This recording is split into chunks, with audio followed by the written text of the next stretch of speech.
go through. It is. They go through so much trauma. Yeah. That unless we are connected to them, we could have lost that kid. Yeah.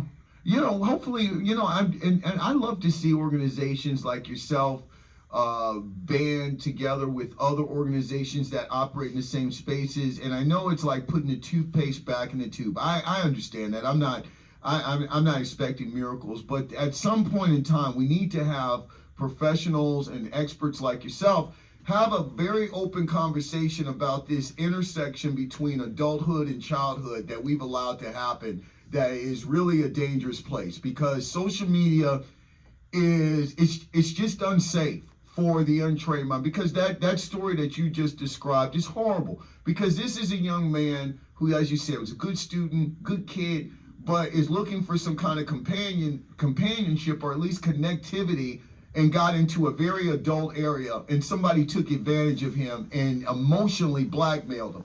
And I don't like to hear stories like that. And it's unfortunate, because I do believe he genuinely was just trying to get a connection.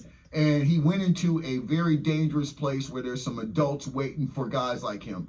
And we have to get back to a place where those are separate areas. And right now they're the same place, and we're going to have more problems. But I really do entertain these and appreciate these conversations. I could go for hours. I really could, because I think this is so serious. Go ahead. Anything else we need to get out? Padgett, you please. Yeah, one thing I would mention is that we are always available to speak to groups. Please. We know some of our people are involved with scout troops or civic groups or whatever it is.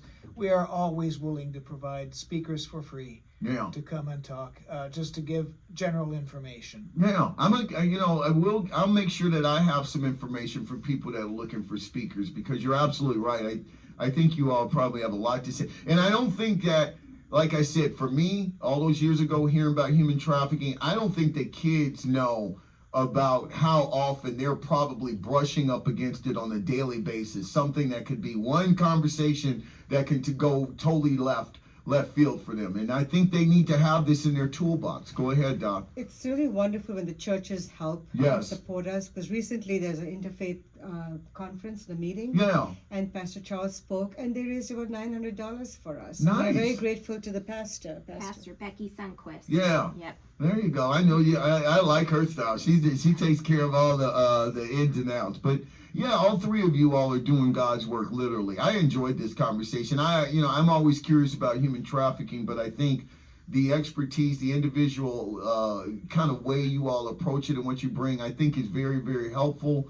And I think we need to talk more about it, because I really do. I get tired, because I do the news. I'm a news person, and I get tired of every 2 days hearing about a young person that's separated from their parents or separated from their guardians.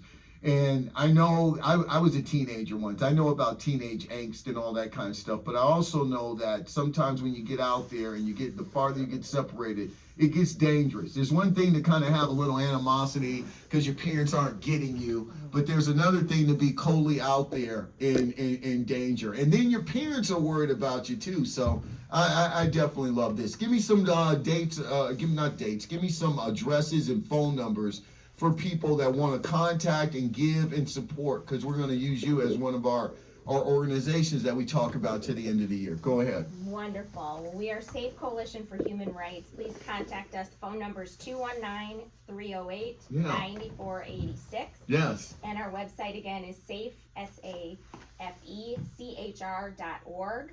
And our hotline to call anytime for any reason, 219-378-7161. And again, if you are in need, please call. If you are in doubt, if you see something, please call. Yes. If you see something to report, please call. You can email us at info@safechr.org, or you can email me directly at aaron@safechr.org as well. All right. Well, we appreciate it. One of the things that I do is just my little policy when I have great people on the show. Because I know what it's like, and I always offer a little gratuitous self-promotion. So I'm going to go around, and I want you to give me a link, if you have one, to your own personal day job and what you got. I'll start with you, Doc, because I think a lot of people definitely remember what you were talking about. So Your practice. My practice is Mid-America Psychological and Counseling Services, and I also run Mid-America Mental Health. Nice. So it's a psychiatric, psychological. How do you have time for all this? You know what I say? Yeah. It's not about how much time we have, but what we're passionate about. I like it. You know, we can always make time for what we're passionate about. But if you can have all the time in the world, but if you don't want to do it, we won't do it. Yeah. Yeah. So I absolutely love what I do, and it's really great to get paid for what I do. Well, I'm glad you get paid as well. But so I volunteer my entire time with Safe CHR. I don't get paid through them at all. Neither does Pastor Charles. Oh. And so we just do this because it's a passion for us, and it's very, very important. Well, I like it. Well, thank you. You do great work. And let's go back to you, Aaron. I'm doing the ladies, and then I go to my God, Pastor. But Aaron, go ahead, plug you, because you are. I'm sure you are great at what you do. Go ahead. Oh. What's your day job? Oh, well, my day job is now all about Safe CHR. Oh, really? But Full time? Full time. Yeah. Nice. Congratulations. The only other thing I'll mention is I'm also the chairperson for Jerry Williams. Yeah. Major Jerry Williams. He's running for Lake County Sheriff. Yeah, that's my guy. So I am leading up that and working with the team and just getting the word out. And please vote in the primary coming up in 2026. Tell Jerry that Jeff said hi, because we run into each other all the time. He's supposed to come on here, and I actually know him because I'm a police commissioner in my spare time when I want to give back, whatever. He was working with the city for a while. That's when I first met. Yeah, remember he was our chief of police for a minute, and he and I got he's a very good guy. Oh, excellent. And I run into him all the time. He's like, I'm coming on that show. I'm like, yeah, all right. Well, now I'll talk to Aaron, so I got something to throw in his face.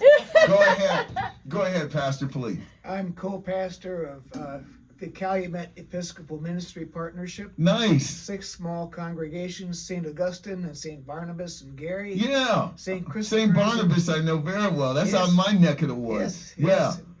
A very, very vigorous congregation. Yeah. St. Christopher in Crown Point. Yeah. St. Timothy in Griffith. Yeah. St. Paul in Munster, and St. Stephen in Hobart. Look at all you Episcopalians. You all over the place. I like that, man. Good stuff, Pastor. Really, I enjoyed this, ladies and gentlemen. And as I said, we're going to keep focusing on you all to the end of the year as one of our giving groups. And hopefully Godspeed. We can talk, in the future. Hopefully the problem's going down, but we can still talk about the great work you're doing. I, kind of want a twofold approach. But I very much appreciate it, and safe travels. Happy holidays. Thank you so much. Yeah. You have a great holiday. I will. Thank you very much. Thank you so much. Thank you so much. All right. We're going to take